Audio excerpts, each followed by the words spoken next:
Hi guys, how are we? I was going to do a tattoo tour today, and I literally come and sat down here to do that in honour of getting my new tattoo, which I can show you this one. It is the 7 chakras and it is the Hindu symbols of them, and I drew it, if I haven't said that a million times already. So in honour of that, I was going to show all of my tattoos because I'd love to talk about them at some point. But I'm quite impractical and I've realised that I've got nothing on underneath this, like no swimwear or anything, which means like half of them are my arms, so unless I'm going to strip down naked, I can't do that today. So maybe I'll do it tomorrow. Yeah, the reason I didn't really have a topic of conversation to talk about is because, well, this isn't really a reason, I just haven't been pondering on much today. I've had a very zen, clear-headed day, clear-minded, clear-headed, whatever you want to say. Because I got up this morning and I went to a Vinyasa yoga flow session, and every time I've been going to yoga recently, I've just been so excited to do the course, which I've now decided to do. And the thing is that I'm not doing the yoga teaching course to necessarily become a yoga teacher. I'd love to pick up some classes at the Muay Thai gym and like be able to share the knowledge that I learned from it, but that's not like, it's not like I'm doing it for my career path. I'm doing it because I don't know what it is. I've had a really big calling to go there, and I found this one in Bali, which is called House of Om, and it might be one of the more mainstream ones, but honestly I've just seen videos from it and it just looks magical, and it just looks like something that I really need right now. So I was honestly quite hesitant to do it, and I was actually going to do it on this island in Koh Samui, but my boyfriend and I had this talk the other day. We was like, something like that would be fun, like a cyclist where we are separate from each other for like a while, and like properly separate, not just me go off and do my own thing in the day, come back and he's there, not just that type of time apart, but like actual time apart where I'm actually doing something for myself, because every day I'm doing small things for myself. I'm always living for myself. I've not like lost who I am in my relationship. Our relationship isn't like that, and we're both pretty independent. However, we are physically with each other every single day, and we have been since we met, pretty much. We've had like very small times apart, but it's because we live and travel together. So, and usually it's just us two as well. So it genuinely does scare me a little bit, which is crazy because I'm the most independent person, or I was the most independent person and always have been. And like, you know, I've done so much solo travel, so many little side quests, going to work at a Muay Thai gym in Bali, and just all this, like taking big risks solo, like things like this I've always been comfortable doing.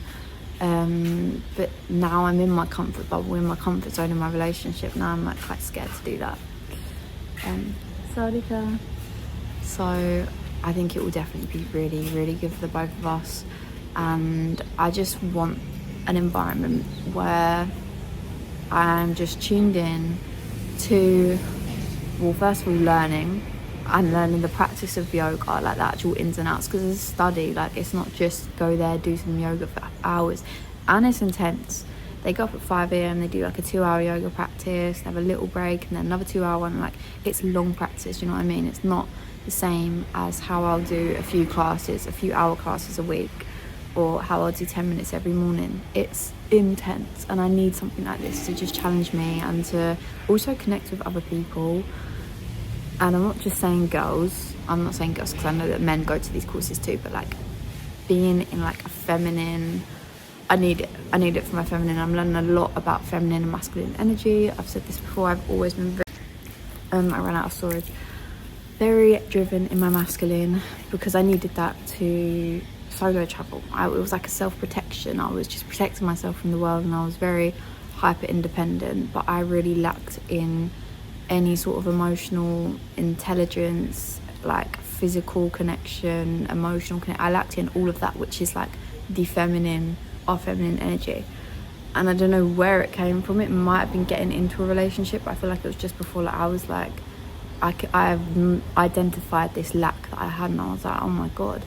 Like, I went through such a phase of thinking that being feminine was like weak and seen as weak, but you can be so powerful in your feminine energy. And I was listening to podcasts on this literally today, and yeah, when I learn more about that, I will talk about that, but I'm nowhere near enough qualified to talk about these things yet. I'm learning, and I'm learning fast too, and I'm learning to make the changes that I want to make, to embrace the energies, and I'm not neglecting my masculine energy either, because that will always be there in like my job and stuff. And like, I don't know, we won't talk about this, but I'm just so excited for this yoga course, and I haven't booked it yet, but I think I will, because they're doing like a discount at the moment if you book before the end of May.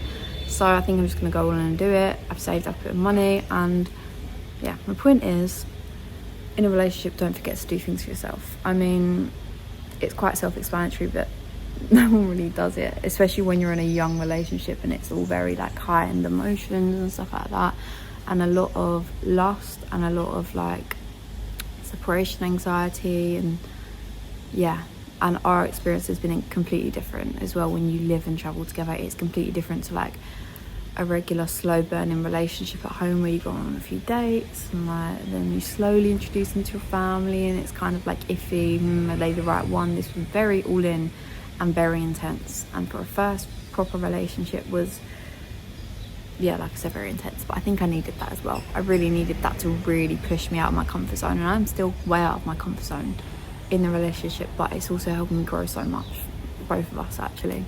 But don't forget to do things for yourself. And even so, that's going to be like quite a big thing. I think it's actually just 20 days, but guys, when you live with someone, especially away from home, it's the only other like physical person you've really got.